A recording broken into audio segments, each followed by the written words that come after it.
What's up, Life Forms? Welcome to the Sometimes Smart podcast. This is episode number 1. I'm Andrew, and over on my left, I'm Colin. Hey, so this is the third time. Yes, this time we got a power cable for the laptop. It will not fall asleep on us. That's a good goal in life, you know, to have things not fall asleep when you want them to be awake. Yeah, especially when it stops recording. When you That's the main problem. Like if it sometimes I zone out and I'm still sort of listening to what people are saying. This thing's not. It doesn't even do that. It wasn't even. Yeah, no, I'm done. Yeah, it was the total kid that just woke up in class and the teacher's calling him. They're just like, I don't know. Math, three plus something. Yeah, it's the traumatizing experience. I never had that happen to me. Did you have that happen to you? Not where I was actually asleep. Okay. I definitely have had that happen where I zoned out. Sure. And then they called on me, and I'm like, who, what, where, when? You know? Gotcha. Yeah, I've definitely had that happen. All right. Yeah, I remember my 8th grade English class, I had the best seat in the class because the teacher would never leave her desk, but the way the desks were set up, she could see everybody except me. So I slept through a lot of that. It was a very boring class. Yeah, I didn't get to that point till later on when I was in high school, where I was really just kind of, I don't care anymore. But that was for other reasons, because I didn't care about school, and that was not good. Yeah. That was the care point. About school kids. Well, I mean, at that point, I had already kind of done the damage where I was like, okay, well, I'm not really going to be going anywhere important. Sure. At this point, I just need to graduate. Gotcha. And that certainly didn't help when it came to my attitude towards my studies in general. So I mean, I was just kind of phoning it in for pretty much the entire senior year. It's like, whatever. Yeah. I mean, that is what senior year is supposed to be, I guess. Well, At least it's the way people think about it for some reason. I guess, yeah. I mean, but people who are usually doing better continue to do better. You know, it's like maintaining the habits. Yeah, you can't just crash. Otherwise, if you did get into a good school, you could you're get not kicked going. out. It happens. Going. It's not common, but it happens. I mean, yeah, but at that point, I was just like, nothing. Community college, graduate, show up, not be truant, pretty much at that point. Okay. Yeah. So let's see. We've tried talking about the other two topics on the failed recordings. I was kind of liking the YouTube gaming one. I think we'll do that. Okay. All right. So let me set up. So I think 2 days ago, YouTube gaming officially launched, is what I'm gathering. Yes, it officially launched. It was in a beta-ish. It was in a closed beta before that, where people were invited to test it out, basically. So a lot like Gmail when it first launched, or Google Plus, except hopefully not Google Plus. Yeah, hopefully not Google Plus terrible. You know. Yeah. Yeah. It's not. It's actually pretty good. It's not Google Plus terrible.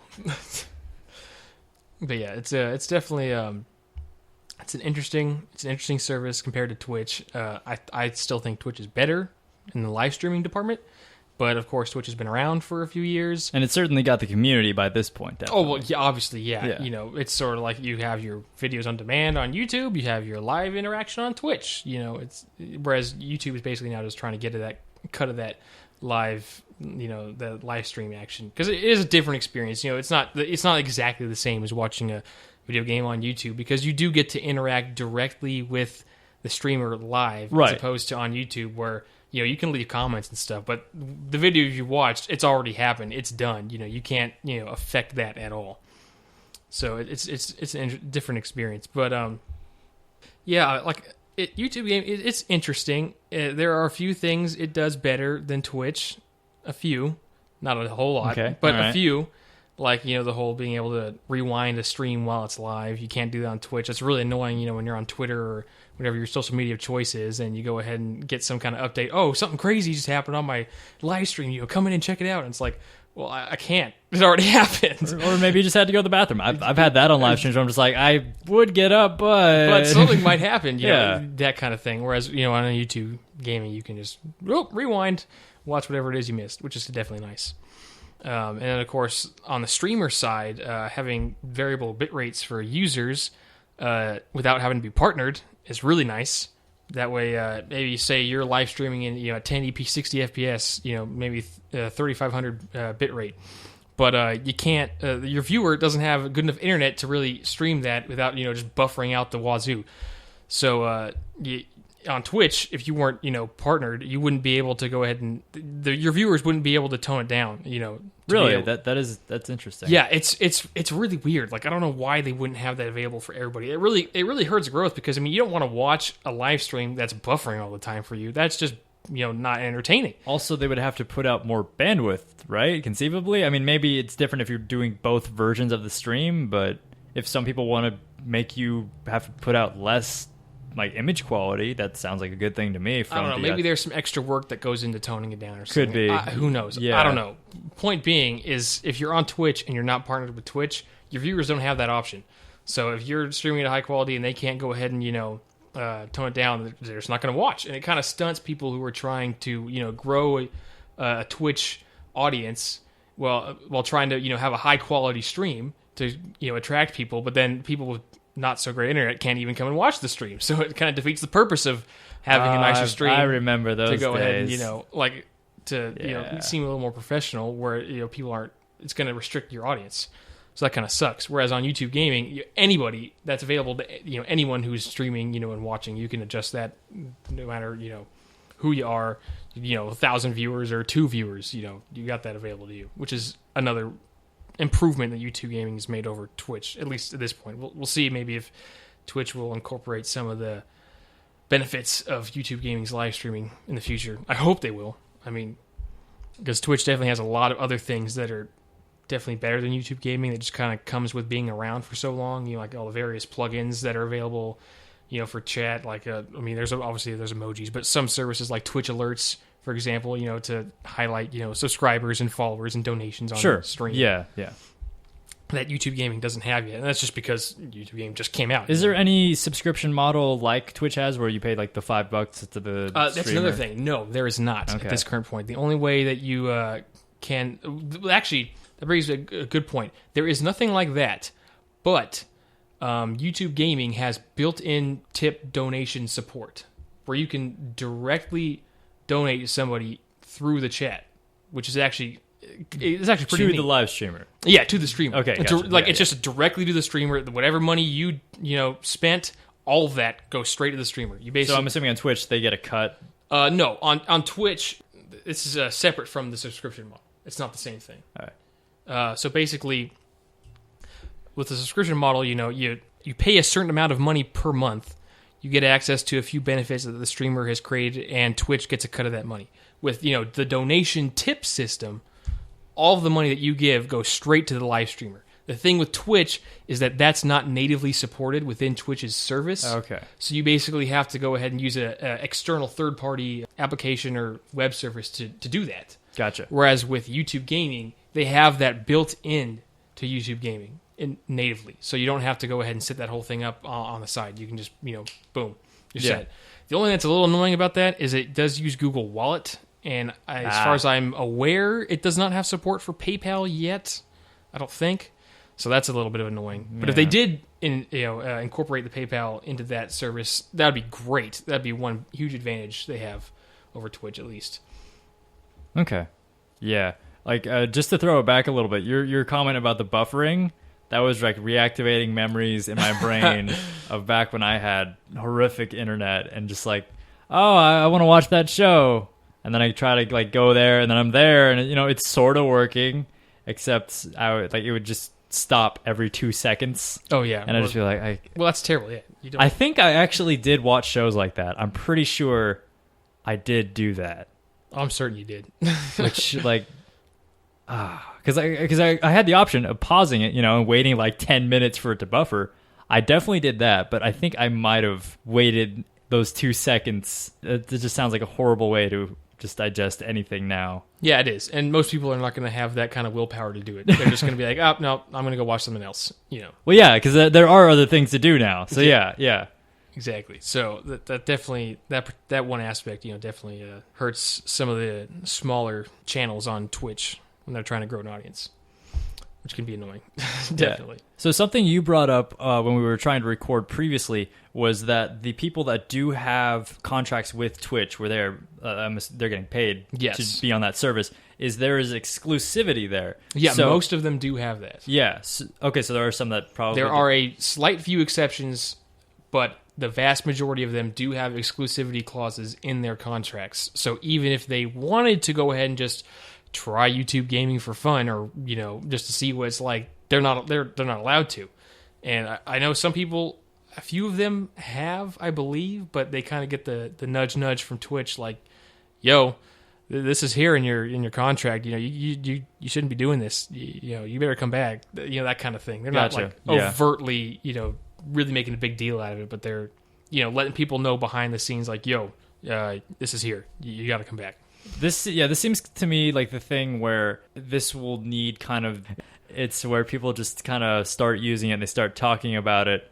And then, so the people that have the exclusive contracts, like if this does turn out to be a fantastic product, maybe something that they would like to try instead of Twitch, when it comes time to re-up that contract, maybe they would say no, maybe they don't. I mean, that's definitely what Google is hoping for. Yeah. So with this.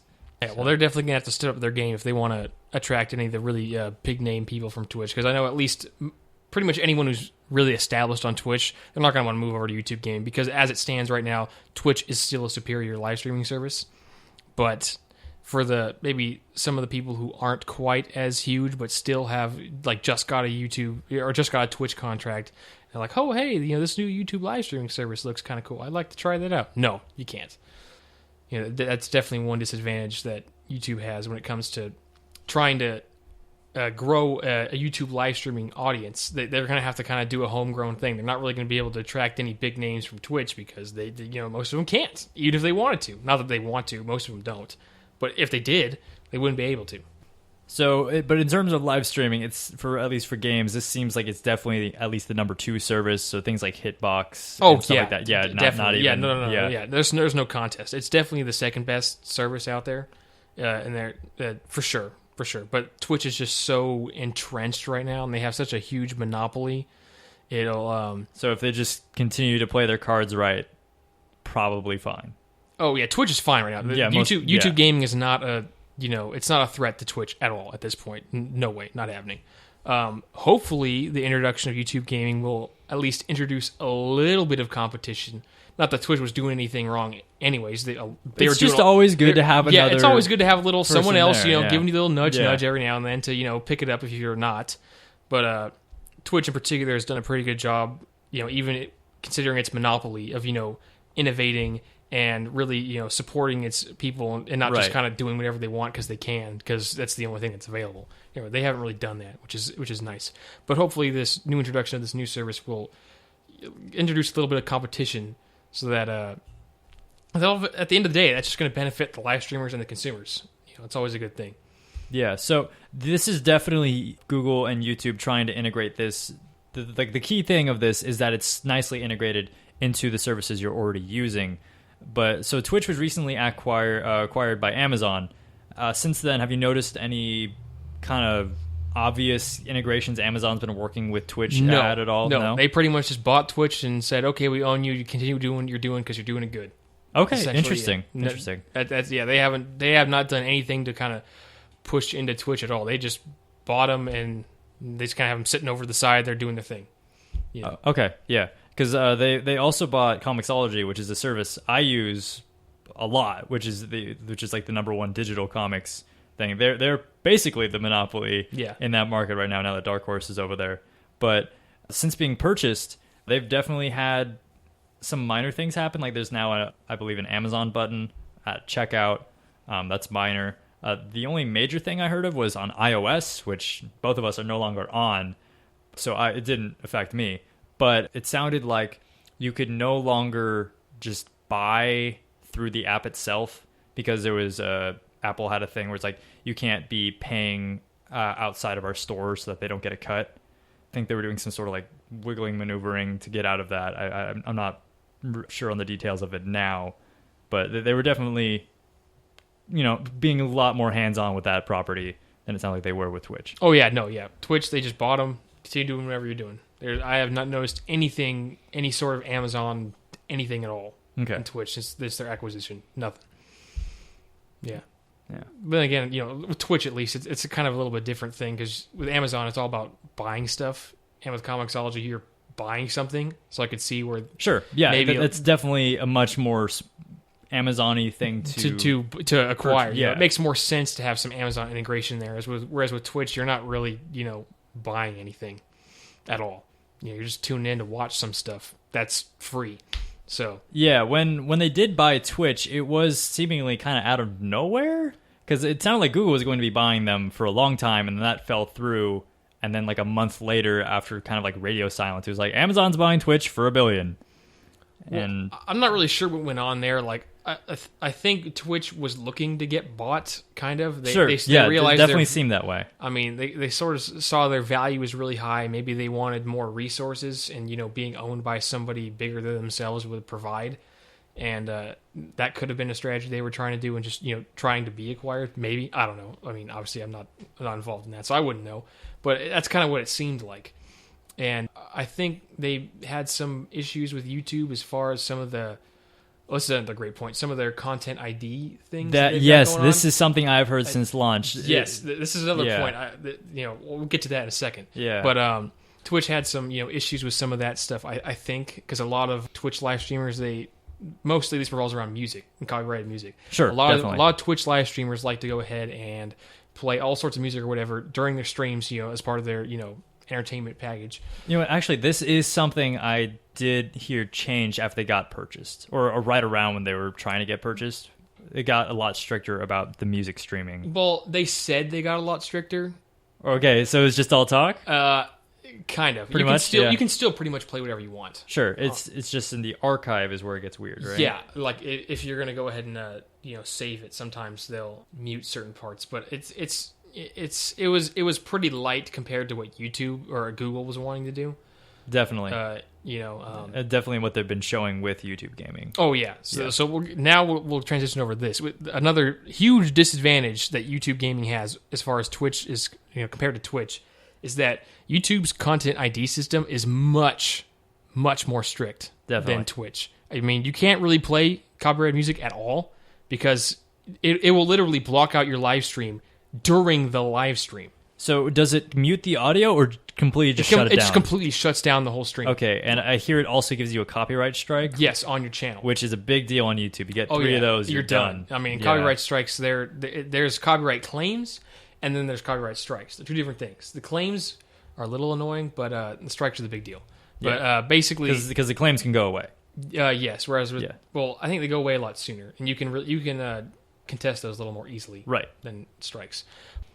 Plus, with strikes, there's punishments, like definitely that come along with each one. But the point is that you can't really play any copyrighted music at all during your live stream. And sometimes, if you're playing, let's say you're playing a game that has copyrighted music in it, if you're not careful, your stream could get blocked because copyrighted music playing from the game will get detected by their content ID system. It's like it seems a little counterintuitive in that respect.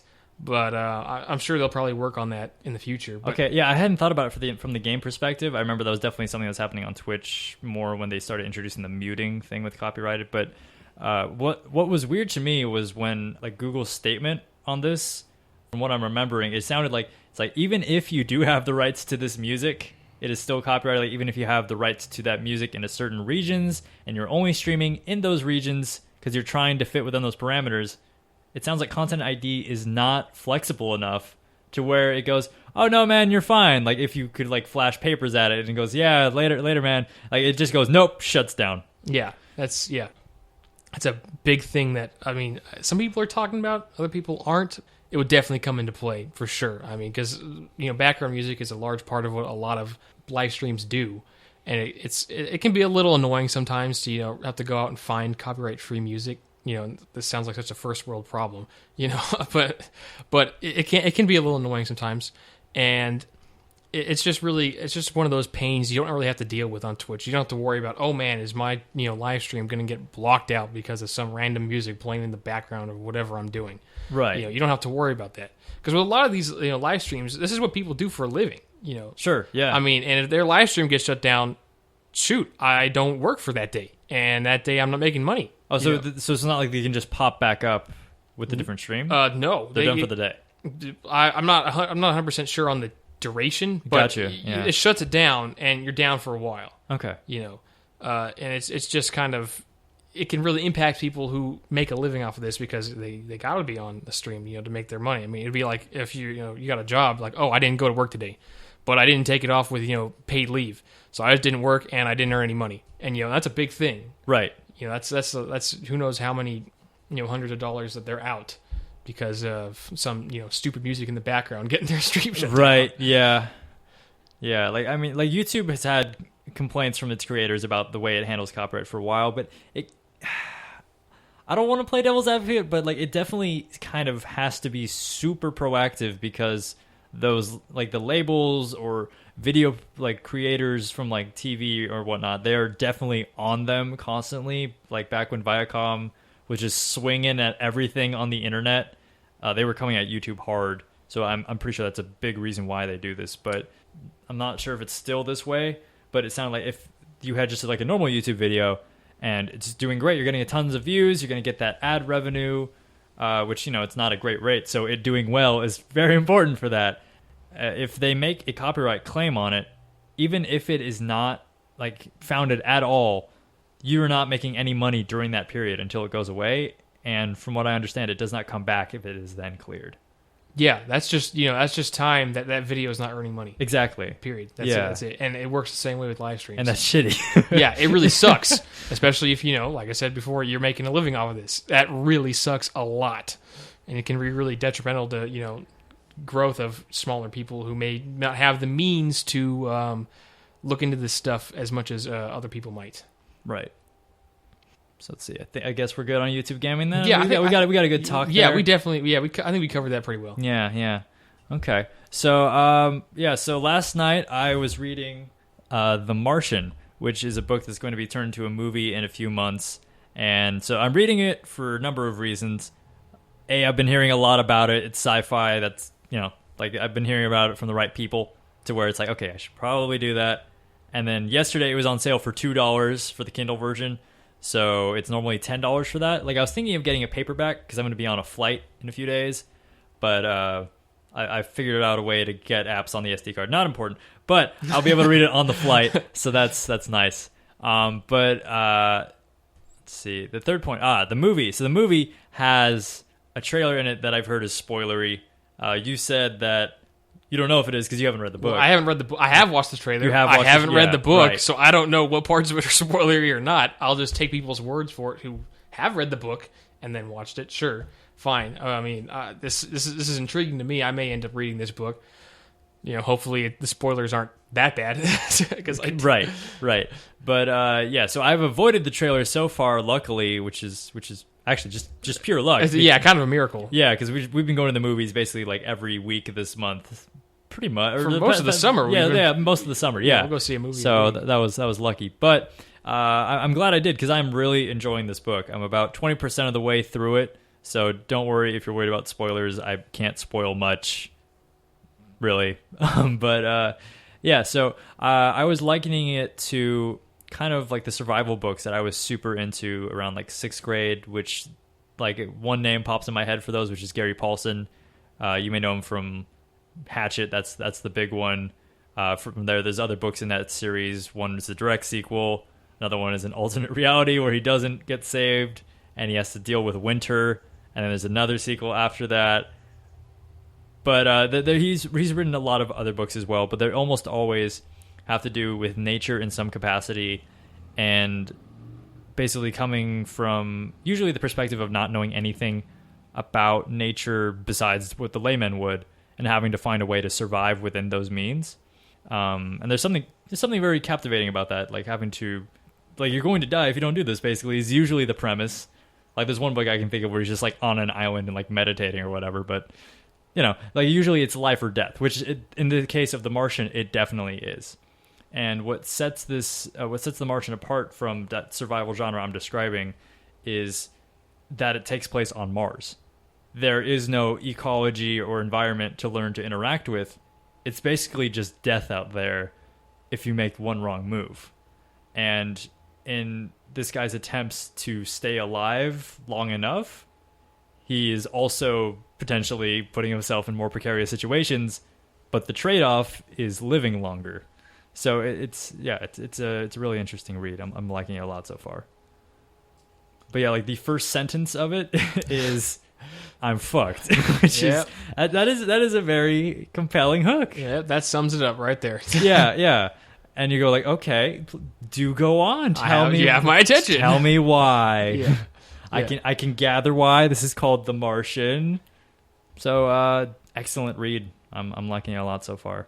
But yeah, so like normally with books recently, I've had trouble just kind of staying focused while reading it. Like I had this problem definitely back when I read them more regularly, where I would zone out for like a page. That would be it though. It was just a page.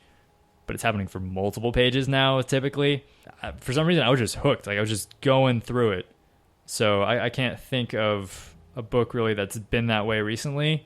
So my hat off to Andy Weir. You're hooking me in. Yeah, like, I find that to be the case with most books that I read. Like, I actually don't read as much as you do, but... I don't read that much. Well, that's the point. I don't even read as much as you do. But, you know, like, when it came to books for me and reading, like, I really couldn't, you know, stick to a book and read it unless whatever was going on in it really just absolutely had me completely hooked, where I was just like, oh my goodness, I have to know what happens. And if I didn't have that kind of, you know, that kind of hook in me when I was reading a book, I just wouldn't enjoy it. It was like, you know, I'm not enjoying what I'm reading. Why the heck am I wasting my time, you know, forcing myself to go ahead and try to read this thing that I don't find it interesting, isn't really, you know, catching my attention, where I could, you know, be doing something else, maybe reading another book or anything, you know, any other number of things. And that's one thing that always made it difficult for me when I was reading, because there weren't a whole lot of things that really just hooked me like that. It just not a whole lot of things came up like that. Like one example, obviously, you know, Harry Potter. Everybody's read those books, but that's kind of a good example of, you know, a book that other people can relate to, where it really just...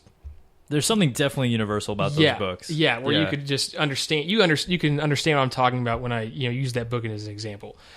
At least for me, you know, I don't read a whole heck of a lot, but this book in particular, I know I've heard a lot about it. The movie's coming out. Now that I know of it, it's like, yeah, you know what? Maybe I'll check this book out. You know, hopefully it will kind of grab me like that, like some other things have. Yeah. One thing I would say that definitely Kindle. Like, not necessarily buying a Kindle, but just the Kindle app. I find having the book on me is a great excuse for me to read if I'm ever in a situation where, like, we definitely have this at the movie theater where you're just sitting in line and there's nothing to do. It's like, I could listen to a podcast right now, but I would be blowing out my ears because everyone around me is not necessarily being loud, but it's an echoey place. There's lots of people talking. So it'd be much better to read something. And once again, the movie theater, where they have it's seemingly a Faraday cage blocking all wireless communications, which that's probably illegal. I don't know. Bart got in trouble for that. Who knows? It has to be happening, but that's sidetracked. But having it downloaded on there, like, you don't really have an excuse to not read. So it's like, I guess I'll read this. And definitely going that way, where it's like you're finding the rare moments where there's nothing going on to read a book. It's slower, but it's faster than not reading at all, I found. Yeah, definitely. I have to say anything's pretty much faster than not reading at all. Yeah. So, like, I've heard a lot of good things about audiobooks, but I already have enough podcasts I'm listening to, and I don't know, it costs more. So I'm a cheap person. It's like, yeah, that's money that I don't have. Exactly, yeah. I wish I could support you, but I can't. So even when I was buying it, it was like, okay, The Martian's on sale, $2. You can get an audiobook for $3 extra. I'm like, but money. Yeah. But money. Yeah. Yeah. The struggle of that college student life. Things need money and you don't have it. Well, I mean, that's basically entirely the struggle. Oh, yeah. There's not much else. Yeah, that's pretty like, much. Don't have a job, don't have real world problems yet. Well, they're coming. Well, they're kind of starting to come in. I mean, with a lot of people, you know, you move out on your own, so you get those kind of things, having to take care of stuff. Oh, shoot, I didn't do it. Nobody's going to do it. If I don't do it, it doesn't get done. You know, you never really have that when you're living at home with your parents doing whatever. Okay, getting sidetracked. I was just going to say, for like an analogy of what I'm thinking is, you know, when you're going on a roller coaster, you're going up that first hill. Childhood's kind of more towards the bottom. Everything's good. It's all right. We're going up. We're going up. We're going up. College is like when you're right about to go down the hill and you're like looking over like, Yeah, that's actually a great analogy. And then you finally get out of college, and that's when you're down. You're like, well, shoot, going super fast. Now I'm just out there, throwing against the wall, see what sticks, kind of thing going on there. And then apparently life is over quickly. That's the part that sounds like, oh. Yeah, like that always intrigued me. It's like, people go ahead and go through the motions. A lot of people do this where they just get a job just for the sake of, getting a job. And it always intrigued me why people do that. It's like, you're not enjoying anything you're doing at all. Why are you doing this? I was never found myself able to, have push through stuff like that. If I didn't even have any remote interest in something I was doing, I just had the hardest time sticking with it. Like, I'll admit that. Like, it's just really tough. Like, school's a great example of that. With classes where I just had no interest in it, and I just could not do the stuff that I needed to do, and obviously it was negatively affected me. But it always intrigued me how people could do that. Because that's one thing that give them credit. A lot of people can do. I can't. I would say vacations are super important for that because like if you were just living a life you are not enjoying, having time where you can be like, yeah, I'm just gonna do what I want for a little while. It's the key. Yeah, like for me, I still wouldn't be able to do that. Just that having to do that most of the time, doing stuff I'm not even remotely interested in. It's just like, nope, nah. It's kind of one of the reasons I've been so versed to getting a job up to this point, because it's like I don't want to get some kind of like retail job or food industry job where I'm just gonna hate going to work every day, and even though I might get paid later, but man, this some number of hours for this day is gonna kind of suck because I have to go in and do work, and it's like is the money really worth it at this point? When I'm in a position where I don't personally have to support myself yet, it's like, is it really worth it for that extra spending cash? And at least up until this point, it hasn't. That's changing a little bit. I gotta say, getting money is nice. Well, yeah, I mean, maybe once because I no longer am receiving and going like, back when I was getting money. Maybe once you actually jump into it at first, it kind of has a little bit of a honeymoon effect. Like, I have money now. I didn't have money before, but I haven't gotten to that point yet. I haven't jumped in, so I don't know what it feels like. But at least at this point, that's what it's been like for me up until now. But yeah. Yeah, the college life, woo! Yeah. I'm going to have to go back to that in like a month. Oh, yeah, eating the college food, whatever the heck is going on there in your cafeteria. I've got to figure out what it is. I'm pretty sure I'm slightly allergic to something. Because, I don't know, like, this didn't happen until a year ago. It's just like, what's coming out the other end? And then, like, before that, you're just, it's sitting around your intestines there. You just kind of bloat and just go like, ooh, and it's very farty, very gassy. Yeah, it's terrible. Yeah, I haven't experienced it yet. I'm still going to community college, living at home, but... Oh, your parents make great food. I know, dude. That's why I'm always like, because whenever we're doing something nice, it's like, oh, yeah, I know Andrew's going to appreciate this. Let's just get him over here, just something. Because I know even when you're at home, you don't necessarily get to experience a lot of that kind of stuff. So it's like... it's definitely one thing as I've gotten older, I've tried to appreciate more having that kind of, the home cooked meal. Because like obviously I'm used to it because I've lived with that for my entire life. But there are lots of people who don't have that, and so it's just one of the small things where as I've gotten older, I try to appreciate some of those things a little more. And some of the things, my parents do for me that, didn't seem quite that big of a deal and you didn't really pay attention to when you were younger. But now as you're getting older and you're maybe doing a little more things on your own for yourself, it's like, man, that's time that I didn't have to spend doing this, that I could do something else. Yeah, definitely. And it's a bit of a different perspective.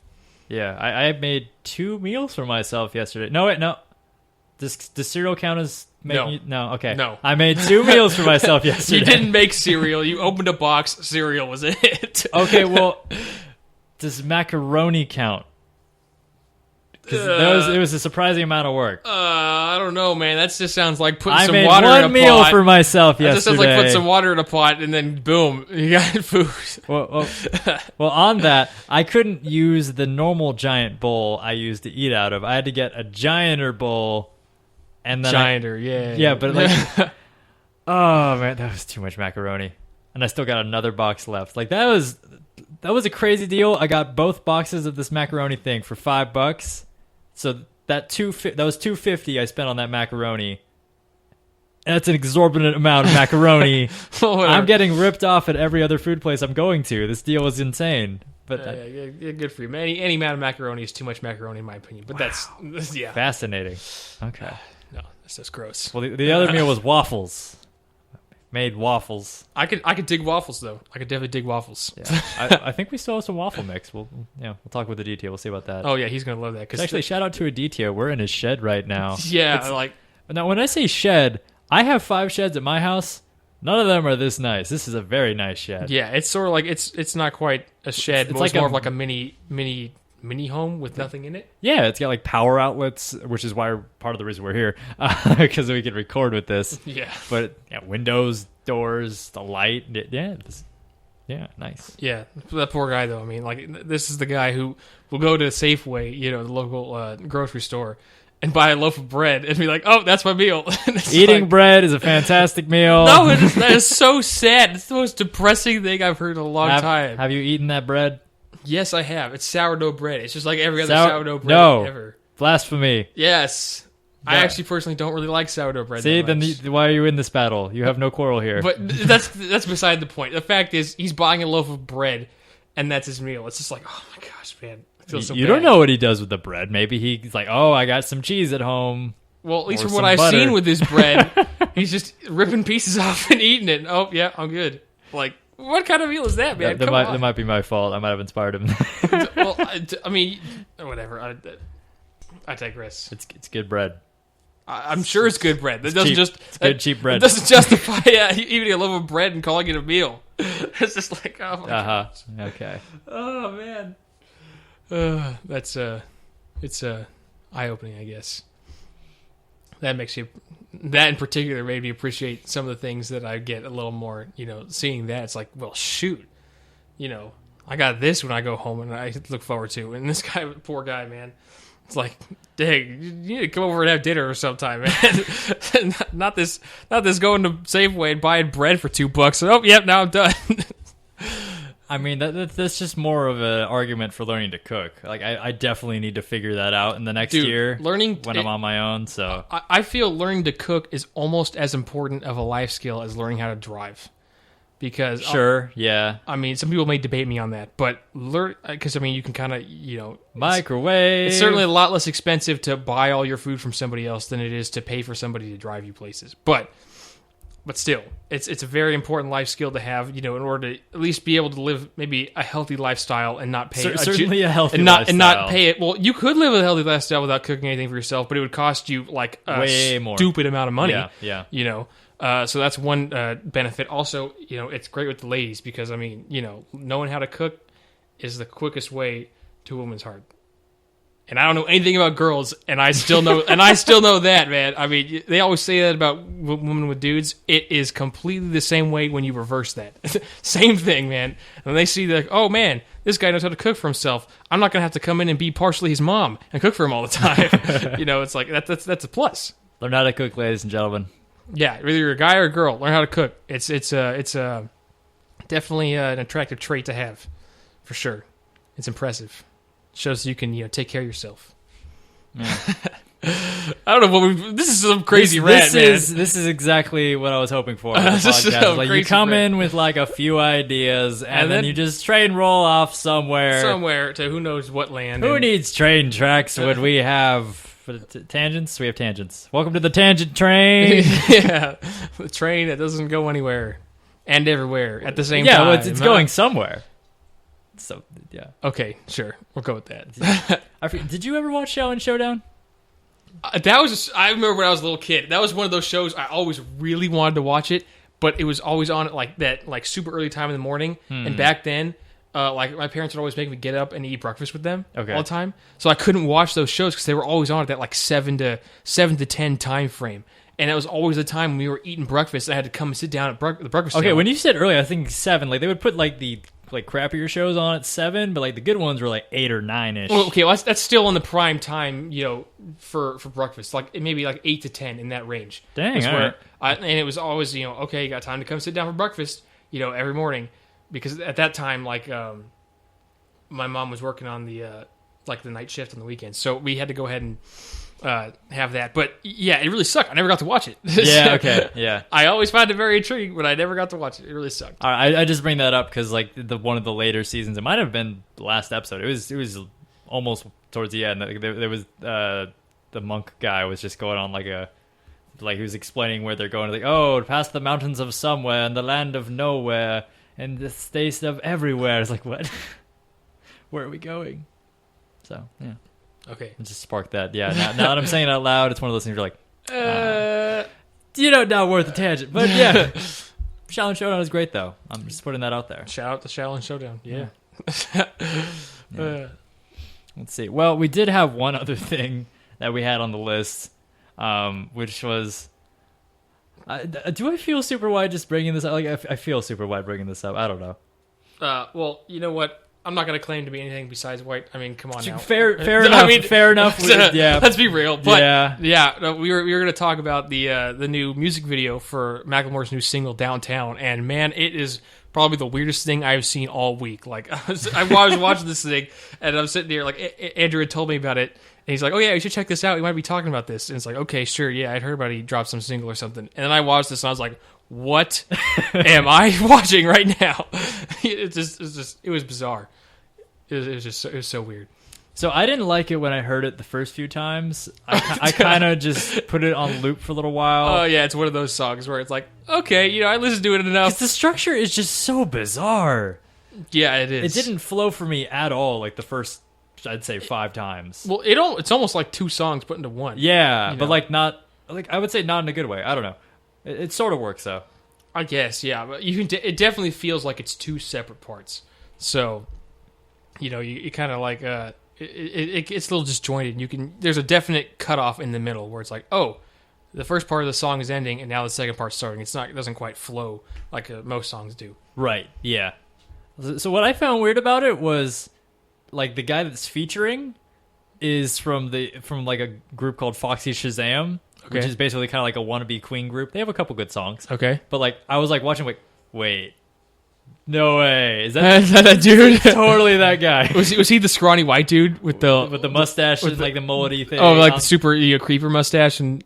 Sure, I'm gonna call it 80s, but sure. Well, the creeper 80s. Regardless, this guy looked like a straight up, driving the white van down the street. Hey, kitties, I have candy. But yeah, like it was definitely. I don't know. I could definitely see how if you listen to it enough, it can start to get catchy. Yeah, it's like one of those songs where like Gangnam Style, for example, where you just like this is a stupid song, but you listen to it enough, and it's like, this is as terrible as I thought. It was beautifully stupid though. Yeah, the first time I saw it. Yeah, it wasn't like Gangnam Style where it's all over the place and just gets annoying. Well, that was the later part of it. That's what I'm hoping. This never reaches that level because nothing should ever reach that level. Yeah, that was terrible. It's awful. Yeah, that was terrible. But when it started, great. It's good, Yeah. Just they didn't let it die. Yeah. It came back from the dead like 7 times, and he just had to keep shooting it in the face and stayed out. It's like let it lie. Yeah, but this seems a lot more like they're going for like the thrift shop than what I liked most about that album was like the more serious songs. Oh heck yeah! Like the other things that weren't thrift shop were like great. Like well, obviously there's Can't Hold This, which was kind of upbeat, but I really liked that. And then what was the one? It was Other Side, I believe. That's not on that album. Or no, it's not. That was earlier than that. That was from the previous one. But yeah. Like those kind of songs. There's a continuation of that on that album though, where he's talking about starting over. Yeah, so like those kind of slower, little more serious kinds of songs. Those are what I really liked by him in that particular album. Yeah. Whereas this song is just going back to the zaniness. It's just whatever. It's just like man, let's go ahead and hit the bong a few times and see what we come up with. Turn it into a music video. Essentially what it turned out to be. I guess Macklemore really likes mopeds or something. I don't know. Or just enough to be like, yeah, mopeds, man? Yeah, sure, mopeds. Yeah. I don't know. Yeah, it was bizarre. Yeah. It was weird. Oh, bringing up Gangnam Style reminded me. I saw, like a little bit preface, like, so last week or so, tensions between North Korea and South Korea have seemed at like a lot higher than they have been typically. Okay. I remember on last Week Tonight episode, they had like a brief thing at the beginning showing the wall in between, And so South Korea has giant loudspeakers on there, like pointing at North Korea, and they'll just be spouting about how that government is awful and all the time, like rightfully so. But like they'll just but like they just have that going pretty much all day. And when they're not doing that, they'll just blast K-pop, which that's fantastic. Yes, so much win. So they're doing that, but so then I think it was like Wednesday. It was like people were like, we don't know where North Korea's fleet is. Oh, so that's concerning. Yeah, but yeah. So I saw a video today. I don't know when this was recorded, but it was basically a just kind of exercise by the U.S. and South Korean troops, and it was just fighter jets, tanks, helicopters, just basically all just shooting missiles at this hill. They were like having troops come like rappelling down from the helicopter, getting in position. Just basically just show of force. It's just basically a dick measuring contest. Yeah, it's just like whipping it out and go, hey man, mine's back off. Yeah, like really. I mean, that's all that sounds like. I mean, what do you freaking do? Trying to show off. Oh, that's great. I mean, it was very impressive. It was like that hill was very thoroughly I don't know why exploded. I don't even know why you waste your resources on that. I mean, like North Korea is like Napoleon if he didn't actually have an empire and he was just all smoke. I mean, like really, he'll come out and maybe blow up a city or something, but then some bigger badder guy is gonna come out and stomp him out like that. Flick of the wrist. Yeah, hopefully they don't do anything. That would be my hope for them is to don't do anything. Like if they could be fixed in some way, that'd be preferred. I don't know. Who knows? Yeah.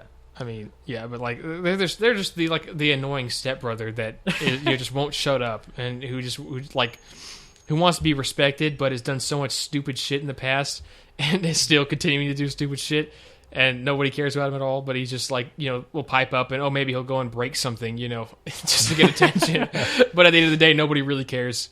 That's just what North Korea seems like to me. Yeah, they're just over there, and everyone's like, we could ignore them. Oh, they're coming over. Which is unfortunate because the people that live there, just don't make eye contact. It's like, yeah, that's. Why'd you invite him? I had to. Yeah, like that. Yeah.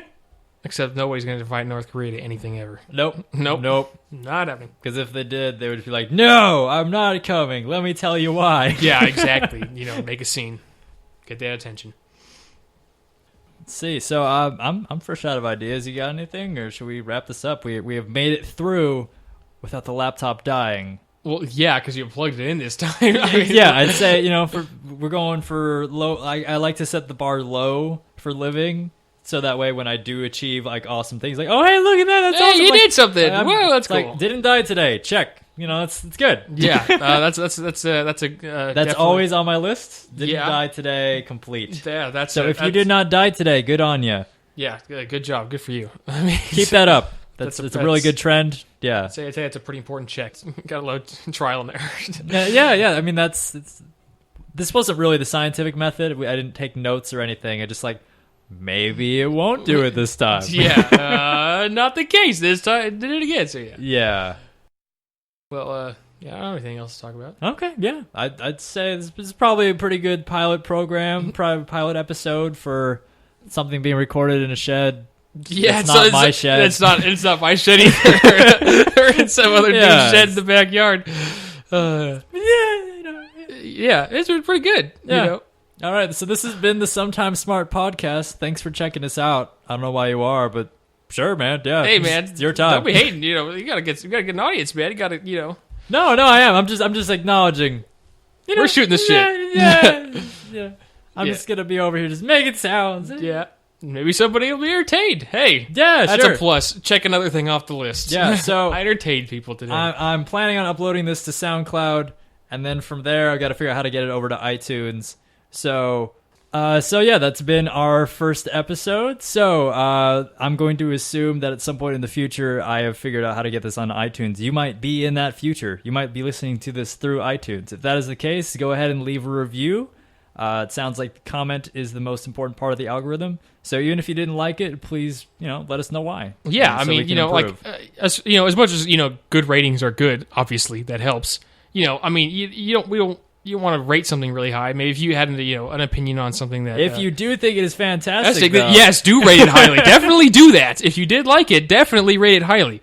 But, also, leave constructive criticism about things maybe you thought we could have done better or something like that, or maybe you feel maybe don't we could use it right now. Well, yeah, I mean, and we don't want to continue to do things that maybe people don't like, because if you suppose we were doing something you don't like it, and but you decide to leave a good review anyway because you think you're doing something nice, then it makes us think that you like what we're doing, and we'll continue to do that, and that won't help us at all. I mean, yeah, sure, one good review or whatever, who knows what kind of effect that'll have. But, if you actually leave your honest opinion about something, it can help us to improve so our podcast can actually get better, and maybe appeal to more people. And that's all I have to say about that. Yeah.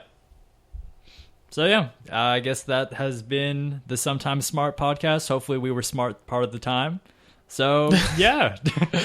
Catch you on the next one, I guess.